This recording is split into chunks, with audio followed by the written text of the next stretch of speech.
coming out? Yeah, CNN. Yeah. Capone and Noriega, we did the whole album together in the same studio. Alchemist did a beat. Havoc did a beat. Good. Primo, we got Primo out of Hibernation. I know Ludacris had the record out first, but we had the record done first. So big up to Luda. Any females on the album? Nah, I don't think we got no females on the album. No, not one. Nah, I don't think so. Why? Is there a female? Who should you think? I'm just curious. We should get you on the album. I was curious. All you gotta do is talk about eating pussy, and that's L. I was curious whether or not you would maybe reach out to Foxy. I would love to reach out to Foxy, man. I tried to go see her and shit, and she was locked up. Yeah, it wasn't a good move. I think the COs or something was hating on me and shit.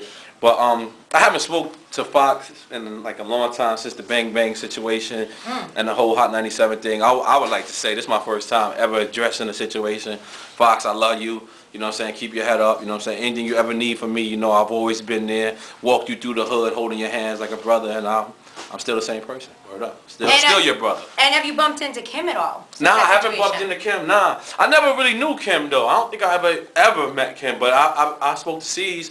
Me and C's, we kick it. You know what I'm saying? He invited me to the Notorious release, but I didn't want to go to see the movie on some Hollywood shit. You know what I'm saying? Little C's just actually released a whole video, like a 70-minute video explaining that whole situation that happened and how he allegedly snitched on her and how the police told, Little C's that they had a videotape of everything that happened. They did. So that's why he, wanted to address it, I guess, in an honest way with the police. Right.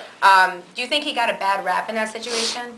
I think that anybody that didn't understand the situation got a bad rap, everybody included. First off, what it was they knew everything that they asked you. Like the feds is ill. Like the feds would be like, yo nigga, did you take a shit on Tuesday at 6 o'clock?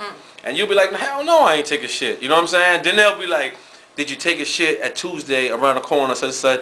But they already knew you took a shit. Right. You know what I'm saying? So they're asking him basically. They asked everybody, questions that they knew the answers to, meaning like they was going to see if you was going to lie. So at the end of the day, that whole situation was a messed up situation. The feds knew all the questions to the answers. So I think that definitely C's got a bad rap. A lot of people got a bad rap behind that. But people who was actually there, like I was actually there, and it was crazy because they tried to make me feel guilty for not being there. Like, the feds is ill. The feds will make you think you did something wrong. Like, them niggas was sitting there, I'm like, nigga, I wasn't there. Them niggas is like, I ain't even pleading the fifth. I'm just saying, I wasn't there. You know what I'm saying? But that's how the feds is, and that's how I know they get a lot of people to snitch, because they just so persistent and they just so crazy with it. But we're glad the situation over. I didn't have to testify on nobody, and there we go. Would you have rather, let me ask you a question then, hypothetically. Would you have testified to get out the situation, do you think? Or do you think that you would have gone to jail for something? I didn't have that choice. But if you did? I was never in it. Because like I told the feds, I was not there. It's not even like, I'm not even trying to be tough right now. Like, I really wasn't there. Like, they actually have car service records of me on the West Side Highway on my way down. So it's like, I don't care how you put it. I don't care how you try to say, what did we do afterwards? Did we meet or whatever? It doesn't matter. I just wasn't there for the situation. So I have nothing to say. I have nothing to say about the situation because I wasn't there for the situation. I have nothing to say for after the situation because I wasn't there for the situation. But you were named in the situation though. Because, my name is big. I was reporting that day. A lot of people named me in situations. Yeah, but that I had nothing to do with. But, you know what I'm saying? It's about chilling. It's about, and you know what I'm saying? So all that's done with, Little Kim, wherever you at, it's big up. I ain't never, you never, that's one thing I respect about the Little Junior Mafia quarrel or beef or whatever, is there was no motherfucking diss records from CNN dissing no Junior Mafia. There was no Junior Mafia records dissing us. And you YouTube niggas, y'all niggas, that's the first thing they do. I got beef with Jenny Boom Boom. Fuck Jenny Boom Boom on YouTube. You know what I'm saying? Like, let's have beef. Like, yeah. Like, it's crazy, man. Like, we ain't do none of that. You know what I'm saying? So, y'all new era people, like, y'all need to do your history, you know what I'm saying? Because it's definitely not something I'm proud of, but that's one part of the situation that I had to look at it. It was like, damn, niggas was really going at each other, like, really, doing things that could have hurt people. Yeah. And we never made a diss record. We never did none of that. That's real street shit. So I respect niggas for that. You know what I mean? Okay. Is that the hardest question? Cause I'm looking for a hard one that's gonna make me walk away. Like when you said is to homeboy. That nigga's looking at me because he gonna say it. But it's all good. What's the name of this? Oh, this is called We Get You on the Internet. That's it? It's nothing? It's nothing? Nah, we about to launch JennyBoom.com again. JennyBoom.com, 57av.com got her back. Jenny Boom Boom, she keep it real, does great interviews. Thank you, Nore. And I love to do a great interview. I'm just not a boring person, so I just can't be sitting there like, yeah. Mm-hmm. So Rotate, tell me about Rotate. That's about what? Sitting on deck? Hopefully. Rotate is it's a whole long funny story. Busta Rhymes is a person that like I was just saying in the car to my manager Jamal and Dan the man who's driving.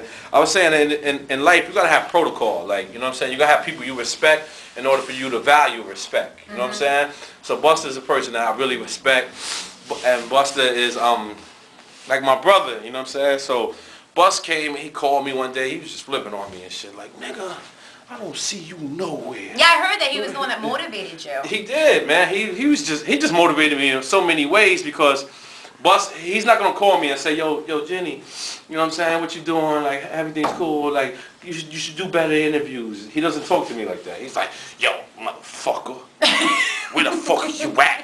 What's going on? So he kind of went at me, and he told me to get with this new young producer named Ron Browz, who I'm absolutely a big fan of. You know what I'm saying? And it was crazy because I already had the Ron Browz beat, but I just let him talk and shit. I was just like. He just kept going. Then he went to Ron Browz's crib that night, and he was like, yo, son, why you ain't telling me you had a Ron Browz record, son? And I was just like, yeah. Just like him. I was dying, but it was a great thing because the boss was originally on the chorus. Okay. And I had 3 verses on there. You know what I'm saying? I might release my other verse just to be evil. You know what I'm saying? But so Bus was on the chorus, and Ron Browz didn't like it. Oh yeah? Ron Browz didn't like it. I loved it. Bus loved it, and Ron Browz saw something we ain't see. Ron Browz said, "I don't think it's chick friendly." He said, "Let me take out my auto-tune." That's right. That's right. You use the auto-tune, Ron Browz. We don't care, cause for the most part, besides the auto-tune part of it, you gotta really listen to the beats and the production. He's giving New York a sound, and for a long time he was running around, you know what I'm saying, looking and lost and doing things, you know what I'm saying. But right now we got our own sound, and niggas need to thank Ron Browz, you know what I'm saying? And make sure you go to him and get a record, you know what I'm saying? Make sure you work with him. You know what I'm saying? Don't just get it. The East is hating on Ron Browz. The East is hating? Oh my gosh. That's fucked up. Yeah. Well, who? Let's throw him under the bus. Who? On the I seen the T-Pain. They're saying that because they keep saying Ron Browz is gonna bring the East back, but then people keep saying he doesn't even rhyme, so how is he gonna bring him back? The cocksuckers. Yeah. His production. The kid is crazy. Whip your head, boy. Do y'all niggas not know that? The nigga did Ether. Godson across the belly. You know what I'm saying? The kid is crazy on the production